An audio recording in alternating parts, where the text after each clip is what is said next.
Hello and welcome to the Uncapped Podcast, brought to you by Roasthouse Pub, one of Frederick's finest craft beer and culinary destinations, where great people come to drink amazing beer. Visit them to track their taps and menu at roasthousepub.com or download the digital Pour app to track what's on tap. This is episode 103, and I'm your host, Chris Sands. Today we're going to talk about the Friends of Maryland Beer political... Supporters of Maryland Brewing PAC. There we go. So thankfully there's someone in the room that knows what they're talking about. Yes. Potentially two people in the room that know what they're talking about. One of them not being me.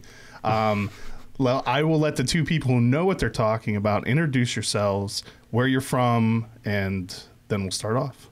I'm Avery Strachan. I live in Baltimore City. I'm a co-owner at Waverly Brewing. I'm Brendan O'Leary. I live in Gaithersburg. I'm a co-owner of True Respite Brewing Company in Rockville.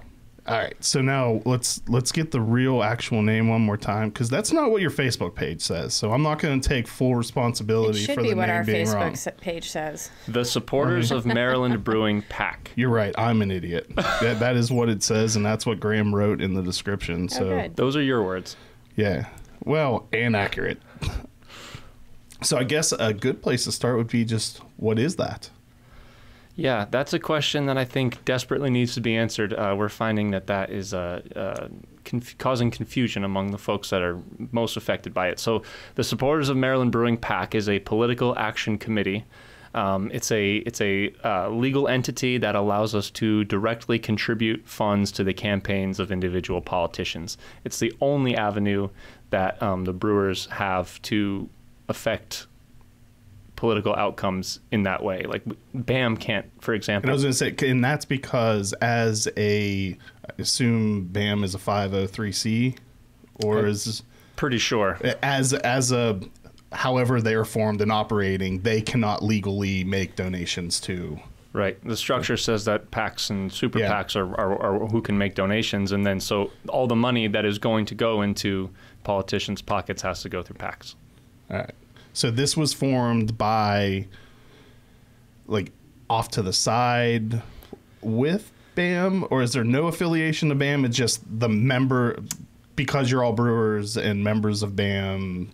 Another really good question. So Okay. BAM as a legal entity created the PAC. However, legally, BAM's board cannot operate the PAC. Okay. There has to be independence between the two. So while BAM is its own entity, we also have myself as treasurer of the PAC, and then Bill Skomsky from Antietam is the president of the PAC, and Avery has come on as something of an events coordinator for us. I'm the legislative chair this year for BAM, so I offered to help out with our first sort of PAC fundraising efforts. To make sure no one gets thrown in jail. Yes, of course. So the idea is that, like, noble cause. Noble cause. Yes. Especially with this group. Joking. So BAM can't contribute, but they can create a PAC which can contribute, and BAM can't control the PAC, but BAM started the PAC. So it's confusing, but that's how it works. Because it's politics. Already it's required to be obtuse and tough for people to understand so that there's a leg up for somebody who gets it. Yeah. But at the very heart of it, as has a big light has shone onto this the last couple of years, money talks in Annapolis. So this is... Chris, your words, not mine, but I would say that, tale as old as time, you have to pay to play, and that's what the wholesalers and retailers have been doing. And it's all public record, but if you look up and see what the wholesalers and retailers, for instance, have been giving various politicians, the numbers are really large. It's shocking. Shocking. So the best way for us to advance and move the ball is to raise money for the PAC so that we can likewise give donations to politicians who will help support our cause, and also in the process educate them about why breweries are so beneficial to the state economy and all the reasons why breweries are great. I've also noticed that they get really mad when you point out who they've taken money from when their votes align with those people. They definitely have been passionate, and it's interesting. What I'd say is that no one has even really, truly written any sort of press piece about it. But if you were, for instance, to Google any of the people who have strongly advocated against us, you would see that there have been large political donations to those individuals from. Let me put it in these terms. The National Beer Wholesalers Association is the second largest PAC in the country. So think of all the influences and causes that are out there, right? Yeah. And then consider that the National Beer Wholesalers Association is the second largest PAC in the country in terms of funds. That's impressive. It is impressive. Scary. And certainly we're not saying that that's wrong, because that's the system. We just need to learn how to play in that system. Yeah. And I think, the first year we really made our mark 2 years ago, there was a belief that if the legislation made sense, of course it would pass. And that's what I love about the brewing community, because we have that sort of positive attitude. And when we got slapped down, and even there was like repeal action taken against existing laws, I think people were really confused at like what happened. Well, if I understood the testimony correctly in response, it's because none of you are grateful for what they've allowed you. Oh, my God. Sorry. So true. Yeah. So you don't true. understand that we basically built this industry. Yeah. You wouldn't be here without us. I loved that comment. I also loved the guy who said that Maryland is 25th in craft breweries in the country, therefore... Yeah. Good job, us. Well, everything's fine. And I think that was a good thing that you guys posted on your Facebook page, giving the looking behind. Yeah, when you dig into the statistics, just maybe a layer one lower. thin layer. It's not even a thick layer. Just that their patting on the back was maybe not quite what they should have been trumpeting. And if you're given a statistic that ranks states, it's a state-by-state comparison. So already all states are not created equal, right? Yeah. So California's huge, Vermont is tiny. You're not going to compare a number of breweries in those states because it doesn't make any sense. So you use the per capita numbers. Like, this is economics 101. This is not crazy math. I'm not twisting numbers to tell a story that is biased. So to walk out and be like, Maryland's 25th in breweries, good job, everybody, let's wrap it up. That makes no freaking sense. Well, and one of the things that was talked about a lot was how our neighbors to the south, Virginia, are pretty much the exact opposite of what Maryland's doing. And I'd seen the stories and read everything, and that's bad. They are actively attracting while we're scaring people away. Mm-hmm. And then I attended a conference that was sponsored by two tourism groups within Virginia that spent a ton of money to make sure that beer writers knew how friendly Virginia is to breweries. It was phenomenal how closely aligned these Virginia entities are with their brewing community. Well, no, and I think, Mike Gill and Visit Maryland has been doing a good job to try to push beer in the state with February. And also, I think our governor has gone out on a limb. I mean, as far as he can go, he's obviously unable to propose legislation, but he has appointed a beer czar. He has actually gone out on his own Facebook page and supported beer reform. When he's asked about it, he always says that he supports it and that it needs to happen. He came out for our grand opening and supported the industry right after the legislative session closed this past year. And so even when it, I guess, wasn't politically cool to do so, he stepped out and said, I support beer, I support Maryland manufacturing. So, so at the heart of what a PAC is a mechanism for fundraising. Correct. So is it just work as a funnel for the money, or is it... The PAC raises the funds and then determines which legislators are worthy of the hard-raised funds. It's strategic, so it doesn't function like a bribe per se. You're not saying, here's $2,000, vote for me. Yeah. But you have to consider that these politicians have to get reelected, right? So their campaigns have to be funded. And so when they're trying to decide, whose story am I going to hear? I don't have time to hear from every constituent in the entire state.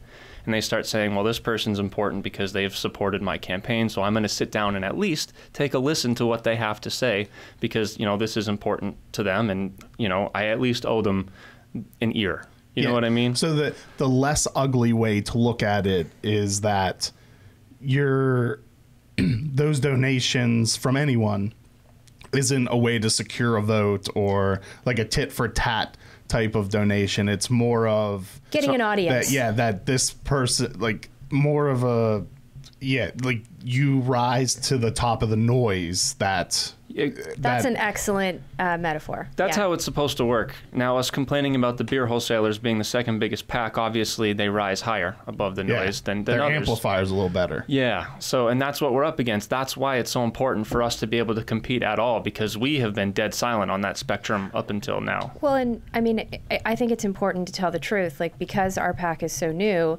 we are not well funded yet, which is why it's so critical in the next few years to educate our members about the PAC, educate the general public who support brewery reform about the PAC, so that we can be in a situation where we can try to, like, give meaningful donations to politicians and hopefully have a better chance of having our voices heard. And now you can accept donations from anyone, right? Correct. Corporations, individuals. Yes, there are limits for individuals and for businesses, so you can't give unlimited funds, but yes, we can take money from. What are the limits? I think it's $6,000. I think it's $6,000 for a business. For an individual, I have no idea. Okay. I haven't encountered that limit yet. I can tell you that. We'd love to encounter that limit. Yes, though. I would love to find out what that limit is. Do you know, Graham? That seems like something you could potentially know. Nah, Graham doesn't know. Okay. Let's take a quick break to thank our sponsors who make what we do possible, and then we'll get back into this a little bit more, and then we'll talk about your event, which is a great way to help fund the PAC. A huge thank you to our presenting sponsor, Roasthouse Pub, which is located at 5700 Urbana Pike in Frederick, Maryland. If you have listened to this podcast before, you have definitely heard me go on and on about the beer dinners that Chef Nico creates. Simply put, they are amazing. But Roasthouse Pub has much more to offer. Their friendly staff is knowledgeable about beer and will help you choose from among the 20 beers they have on tap. In addition to the awesome beer selection, the food is always amazing. Make sure to follow them on Facebook and check their website at www.roasthousepub.com to keep up to date on their constant stream of events. And thank you to our supporting sponsor, Craft Alliance Packaging Solutions. Craft Alliance Packaging Solutions has been serving the craft beverage industry since 2012 and prides itself in helping their customers excel in a constantly growing industry. From concept to cooler, CAPS offers solutions to your packaging needs, providing mobile bottling services, technical support, keg repair, rental bright tanks, and much more. It is their goal to help you grow your brand and your business and make your product stand out. Be different, look different. For more information, visit capsbottles.com. So first, I'll apologize again for asking so many simplistic, simple questions, but I think I may actually be your target audience for who the word needs to get out to, because actually until 2 years ago, starting doing this, I paid very little attention to politics whatsoever. Maybe a high-level cursory view, so I knew who to vote for, and it was usually even just like a Frederick local politician. So paying attention to donations and PACs and all that was not anything I ever thought I would do within my lifetime. But then Maryland started to hate breweries, or I guess it's a lot of hyperbole. The legislators of Maryland. Legislators. Yeah. So is it purely just donations directly to constituents, or is there also not to constituents, to the legislators, or is it also lobbying efforts, or is that purely in the BAM realm? That's in the BAM realm. Okay. Completely different. I mean, I do want to take a minute, though, to say that obviously the purpose of our new fundraising efforts, is to be in a situation to give money to more legislators and, like you said, put ourselves in an opportunity where the noise is being heard, our voices are being heard amongst the noise. But there were a lot of politicians who stuck their neck out for us this past session who we didn't have any money to give them, and they stuck their necks out anyway. So that's actually being able to pay back those people, like donate to their campaigns, etc., would be great. Yeah, like she said, we gave no money to a lot of folks who sponsored bills for us last year and stuck their necks out at a time when, like I said, especially in Montgomery County, there were a lot of legislators who. And that's not exaggerating at all. No. Because it was a toxic Yes. subject in the last, like, for how vindictive. It got very personal. And it almost turned to a completely personal battle between the unfortunate people who wield a lot of power within the legislature and the people who were supporting breweries. Well, and the alcohol task force is a result of that toxic battle. The new alcohol task force. The new Yeah. one. We Not had to reform on tap but last year. Yeah. We get a new one again this year. Fun stuff. Different agenda, however. Yeah. Much different agenda.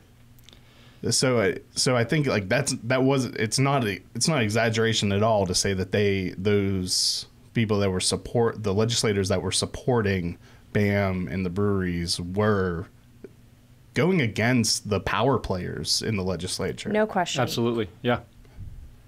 And thank you to them again. So I guess let's talk about VIB briefly. You can show the poster. Bunk. So VIB stands for a night of very important beers. The reason we call it VIB is because it's a night of very important beers. We are having, is it 34? We have 34. 34 breweries coming out for this event. Each one's bringing 2 beers, at least. And the vast majority of those are going to have either an owner or a brewer pouring the beer. So the experience is going to be very personal for the folks who come out. You're going to get a chance to interact with the difference makers at each of those respective brewery tables. We're focusing on beers that are tough to come by. So, for example, Saints Row Brewing Company is a nano down in Rockville by us. And as far as I'm aware, they haven't taken part in any festival to date. And they found this one valuable enough to donate 2 sixtels. So from folks across the state who aren't able to get out, to Goody Drive in Rockville, you're going to be able to try Saints Row here and only here. And their beer is fantastic. Yeah, because I think they're only brewing like a sixtel at a time, right? I think he's doing about 2 barrels at a time per batch. So that beer is painstakingly made. Oh, yes. Yes. Painstakingly, very small batch, high quality and great. stuff. Small batch. Yeah.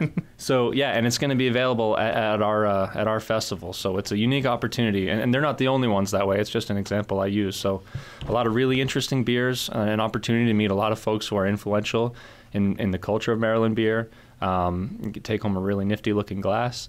And we have Avery was able to bring on 12 different food sponsors who are going to be passing out food. It's included in tickets. So there's a huge amount of value for the purchase price of these tickets, in addition to the fact that purchase price is going into the PAC, so we can finally have some meaningful influence over the political process and insert ourselves into the game that to this point we haven't even been playing. So where is it being held? It's at City Garage down in Port Covington. It's in the former Sagamore bottling space. The space is really great, and thanks to the folks at City Garage, they've given us the space as an in-kind donation to the PAC, which is incredible. We're very lucky. And like he said, 34 breweries will be participating, 12 food sponsors. The food will be passed. It's a limited number of tickets that are going to be sold, so it won't feel like a festival. It'll feel like a high-end event where you have access to the beers, you're not waiting in line, and we're not pouring sample pours. We're, pouring like full-size beers. So if you like something, you can have a full size. If you want to taste as many as you want, you can ask for, half a pour, etc. It's open season. It is open season. I mean, I did the math. There's 34 breweries, and each brewery is bringing 2 sixtels of 2 different beers. So it's a lot of beer for the number of tickets we're going to sell. So we really, hope people will come and obviously drink responsibly. Of course. But the nice thing I will say about those who are driving is City Garage has plenty of parking, and it's right off the highway, so easy to get to. How do people get tickets? People get tickets by going onto Mission Tix, and if you go onto this Supporter of Maryland Brewing PAC Facebook page, there's a link to the ticket website. And how much are tickets? Tickets are $120. And like you said, they come with access to all of the great beers, the great food, a really special looking commemorative glass, and then an opportunity to win 4 tickets to the Maryland Craft Beer Festival that will be a few weeks later in Canton. And food. And to help contribute to, if you're going to go to that, something you love. Absolutely. furthering the agenda. Well, no, and honestly, people are always asking me, like, how do I help? I really care about this. What do I do? This is an excellent way for you to help and come out and support it. And you're getting something for your dollars. You're not just stroking a check to the PAC. Right. You're getting to come to this event, meet and mix and mingle with brewers and breweries that you enjoy, and hopefully be a great experience. There's also 3 bands that are going to play at the event. So. And I want to mention, too, that we are taking sponsorships from companies that are beer perimeter businesses. So, and you get tickets in kind for your sponsorship. So you're basically purchasing a group of tickets and then getting social media marketing and shout outs on our promotional materials as a bonus. So you mentioned writing a check. How can someone who just wants to say they can't make it to that, but they do want to support you, how can people donate to the PAC? Well, people can write checks to the supporters of Maryland Brewing PAC, and I believe the information should be on Facebook on where it needs to be sent. There's a subpage on the BAM website dedicated to the supporters of Maryland Brewing PAC and gives all the information about donating there. Okay. Yeah, I think do they have a link directly on there? I'm pretty sure if you just Google Friends of Maryland Beer, or no, I got that wrong. The supporters of Maryland Brewing PAC. Where did I come up with this stupid Friends thing? Well, the supporters and friends are really the same thing, right? I don't know why I have that, but if you Google that, I believe it takes you directly to the About page on marylandbeer.org. Yeah. Which hopefully I said that correctly. You did say that correctly. All right, good. Score one for me. So actually, I hope we didn't cover this. How long ago was the PAC formed? It's fairly new, right? I think it was November of a year ago or 2 years. It's like a year or 2 old.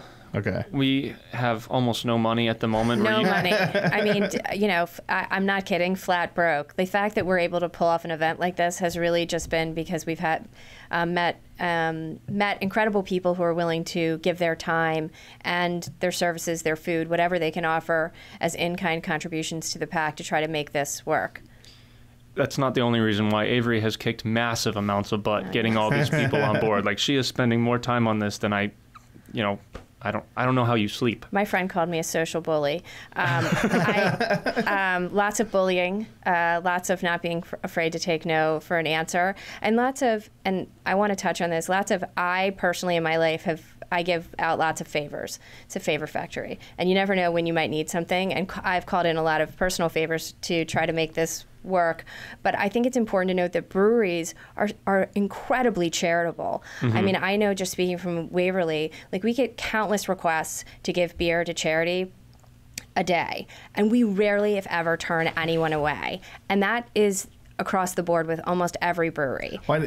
That's one of those things, like, there are very few businesses as a whole that when you go to that business website that they have a special form on requesting donations.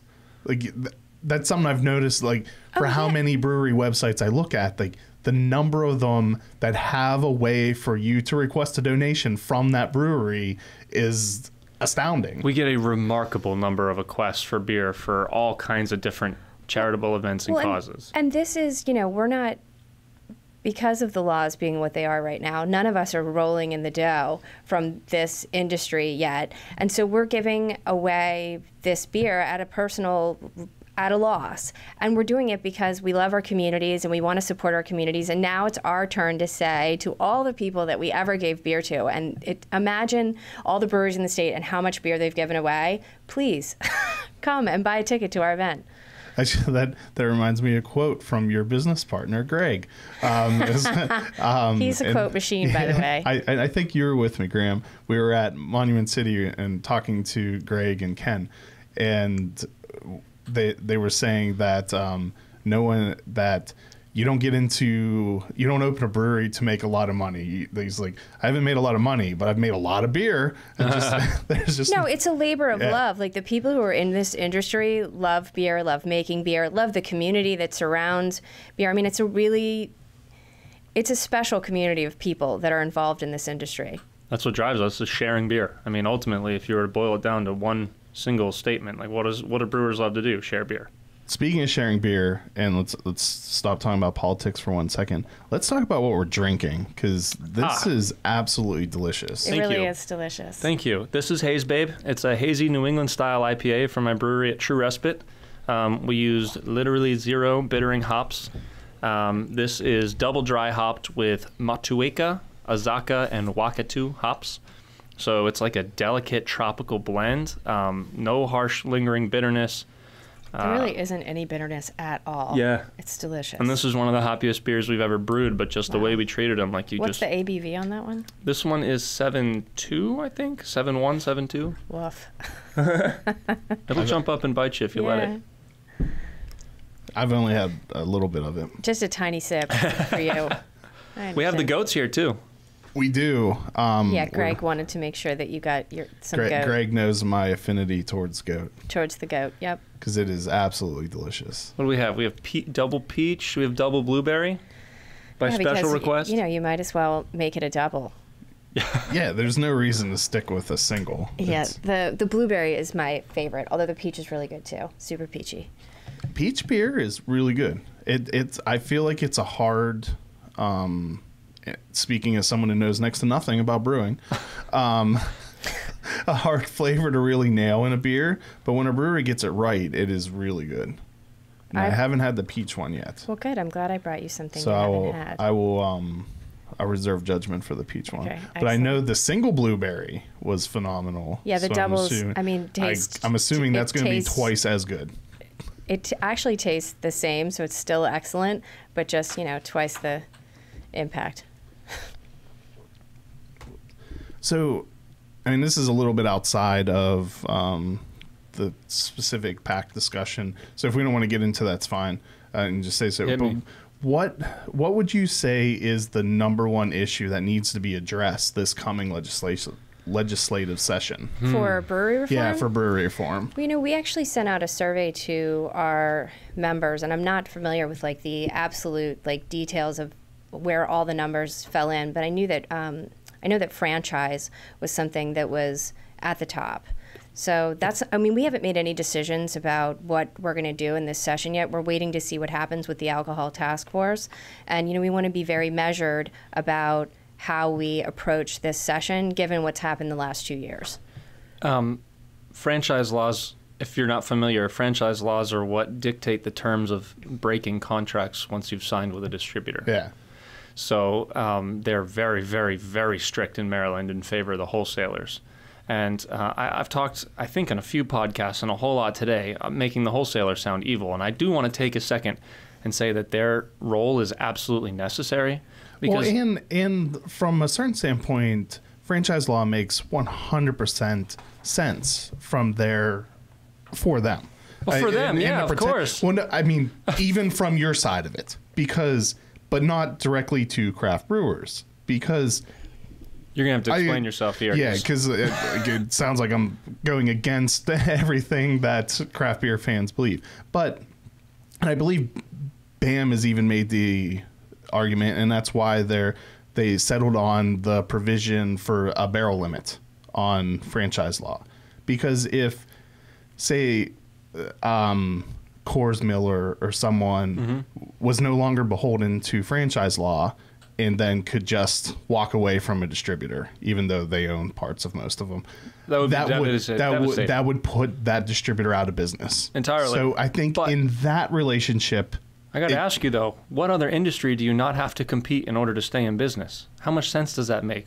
We need to. That's true. I mean, we are. There's a lot of in the newspaper industry where they're very large chunks of revenue come from a single company, and they have nothing beholden to them to not walk away. The idea that protectionist law is good for industry because it protects the businesses who already have, no, competition is what capitalism thrives on. I don't.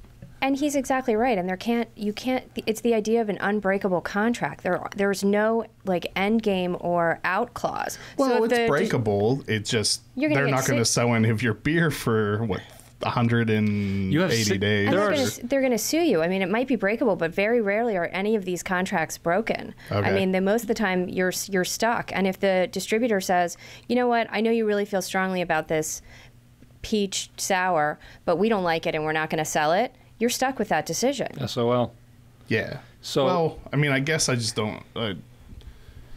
Trying to figure out the best way to say it. I guess I more or less don't care if large breweries can't break their franchise agreements. No, I understand what you're saying. You're saying that for the small, there should be a cap on that. If breweries that produce below a certain number should absolutely be able to break up with a distributor. So that is something. That's something that has been. That's something that's been discussed. Yeah. Well, I think that was in the franchise law bill the franchise law bill put in by the Brewers Association, wasn't it? There were so many bills put in last year, but it definitely was. I mean, I don't remember what the exact. It was a huge number of barrels. I think it was like 300. I think it was 300. I think it was, which may as well be millions from my perspective. I mean, of course, it's like with any sort of negotiation, you go big, hoping you'll compromise for something less. It was raised because Flying Dog was in danger of growing to the point where it was going to affect them. Yeah, and they're a local Maryland brewer, so I do know that limit was raised, so I think you're right. It was in the hundreds of thousands, not the millions. I think that is a good compromise, because I don't think it makes sense to be holding a True Respite or a Waverly to a distributor who you may have, that you had thought at one time was going to have your best interests in place. Turns out they end up not and aren't trying to sell your beer. However, then you have no recourse. Yeah. You're stuck in a contract. They can choose not to prioritize you. They can have poor quality practices, and they have 6 months to give you an update on what they plan to do to fix it. 6 months. Before any action even has to be taken. I mean, you could be bankrupt in that time. Yeah. Oh, absolutely. And all your retailers who you're selling to are saying, well, True Respite beer shows up dirty and late. Like, I'm not buying True Respite anymore, and you're done. And we have no recourse in that. And imagine for a second that I have choices between a big beer house, which when I'm small is not going to pay attention to me, or a small one that focuses on craft stuff that can't grow with me or won't grow with me. So I also have that growing pain of like, how do I grow with my distributor? I'm restricted by their ability and willingness to grow with me, if they so desire. And so there are so many ways that we are almost slaves to the wholesalers. And like I said, their jobs are absolutely necessary. No one moved out here from Denver to open a brewery and a trucking business. I don't have any interest in that. But it should be up to me and Avery to decide when the moment is right to move to third-party wholesale, and then when their services aren't meeting our needs, choose somebody who's going to do better for us so that the relationship is mutually beneficial. With the appropriate restrictions on termination, like terminating the contract, there would need to be cause. Like, you can't just, Sure. I don't want to put wholesalers out. They're owned by small families too in some cases, and like, I'm not about punishing people. I just want fairness. Correct. What is the and part of when you talk about franchise law is there's a barrel limit on how much you can self-distribute, correct? Correct. And it depends by license too. Maryland is complicated. But when you talk about franchise law reform, that comes into play with it also, right? They are indirectly related. Okay. So there are caps on how much you can produce under a given license, which says nothing of distribution. There are also caps per license about how much you can distribute yourself without using a wholesaler at all. And that changes by license. And then once you are forced to use a wholesaler, then franchise law says that it's almost impossible to break your contract. So the trick is you can either infinitely increase the self-distribution limit to say you never have to use a wholesaler, but once you do, you can't break the contract. Or you can reform franchise law to say, okay, you do have to use a wholesaler early, but at least they have to compete for your business. Okay. And you can swap. So it's indirectly related, but they are related. Yeah, because I was surprised by the answer. That's not what I would have thought was I guess I don't know what I would have thought was the number one issue going into the next legislative session, but I was kind of surprised that was the first one, but hearing more about that does make sense, that it being such a sticky. The reason that Maryland brewers are not creating the economic impact here that brewers in other states are is because our growth is impeded by the system in which we grow. So we need less restrictions on growth. That's really what franchise law and self-distribution limits do, and production caps. They limit growth. They don't limit your ability to open a brewery. They limit your ability to grow a brewery from small to big. Now, switching back to what a PAC can actually do and what a PAC can do and what an advocacy group can do, are you guys able to like give a punch list of beer-friendly legislators, or is that BAM's responsibility to do? It's definitely not BAM's responsibility. We can do it. I think BAM can do it too. Okay. Anybody can speak who's doing the right thing. I mean, Yeah. that's just free speech. That's not money. Yeah, Correct. I mean, because I feel like that would be a very helpful thing for voters going into Knowing who has supported into voting. So- especially in key elections. Yeah. Who is friendly? Who has been? I've seen that post come out for at least the House Economic Matters Committee from, I think, Len Foxwell, or possibly on Comptroller Francho's page. I mean, that score sheet is out there to say, check mark voted Yeah. with the Brewers, X voted against. I went through and posted that all too, but that's right. I may have seen it on your page. Actually, but that was just simply a rundown of how each person voted, and not all of them are up for re-election. Sure. I don't believe so. Sure. Like in the actual next election, a rundown of in each race, like who is a great idea. Foe, who is friendly. Mm-hmm. That's something we can put on our Facebook page. Definitely. Yeah. So I have just barely created our social media presence. We have 2 posts out right now, but I promise there's You're more. on a roll. Yeah, on a roll. There's more content coming, and it will be. We're going to highlight at MD Beer PAC. Well, no, and honestly, Twitter, if you Instagram, Facebook. if you aren't already liking our Facebook page, please do. Yeah. That way you can stay informed on up-to-the-minute updates on brewery reform. So this information is going to be coming out via those avenues. And what's the name of it one more time that you could search for? Because I'll say it wrong. At MD Beer PAC. Okay. And the Facebook page is supporter of Maryland Brewing PAC, right? Yes. Supporters of Maryland Brewing PAC. That's the long form name. The Facebook shorthand handle is at Maryland Beer PAC. So Oh, right. Okay. MD Beer PAC. So, Got it. Yeah.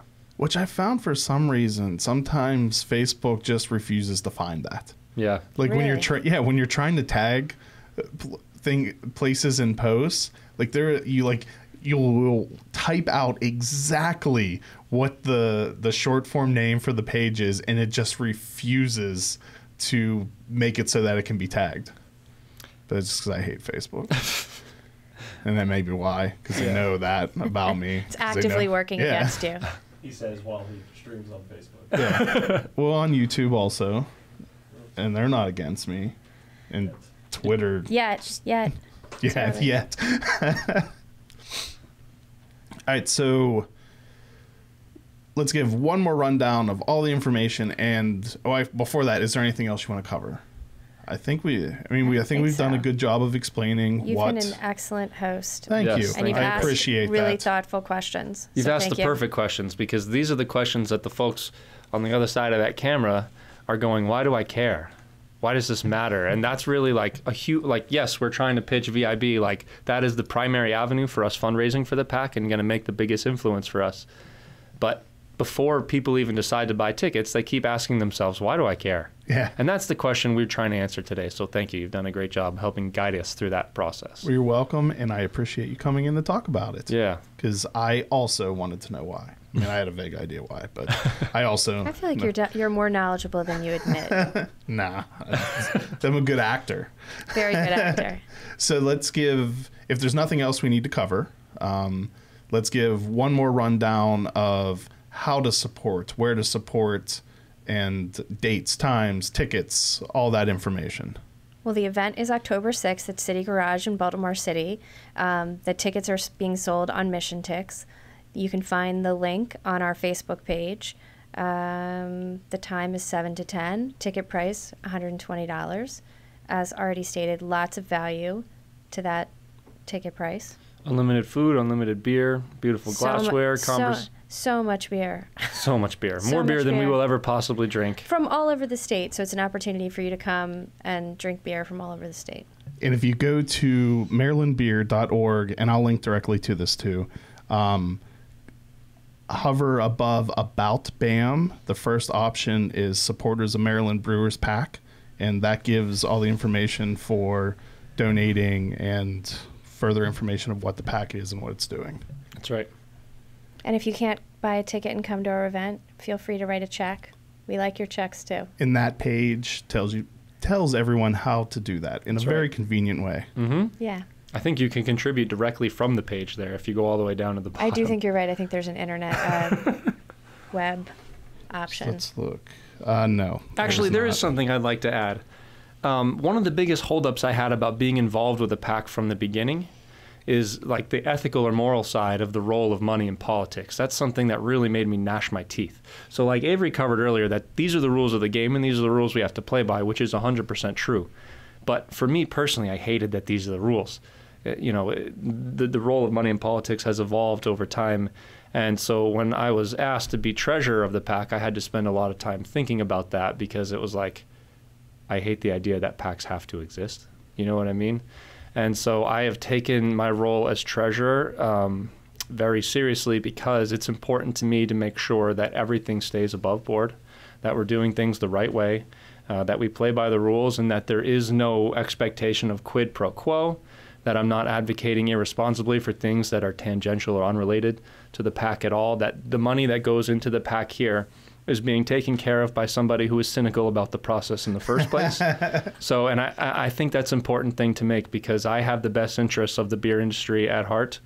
I don't like the process, but I hate losing, and I'm willing to play the game. So that's where I come from as treasurer of the PAC, and I think that's an important message to get out there. That was very, very well said, by the way. Thank you. Perfectly said. And I think the way you said it earlier too was a great characterization of the craft beer industry, where I can't remember the exact words, but it had to do with like just being optimistic that the right thing will be done. And everyone I've met, like that's the impression I get, that like everyone just feels like I don't want to be involved in this. It'll ultimately work out, and I mean, none of us unfortunately want to be involved in this system. Like, I feel the exact same way that you do, but it is what it is until a massive overhaul. This is the system that we have, and you know, we need to do the best within that system. And really, the only way we can do that is to start raising money so that we can try to effectuate the change that we need, so that breweries can grow and thrive in Maryland. And I think that is the perfect place to end, because that's what we need to do. Yes. We've told you how to help do it. So on that note, thank you everyone for watching and listening. Thank you too for coming in. Thanks so much for having us. Cheers. And cheers. And thank you for the goat. I'm sorry we didn't get to drink it now, okay. but I will definitely enjoy it later. We're about to dive into this in a minute. I'm not leaving without some goat. Excellent.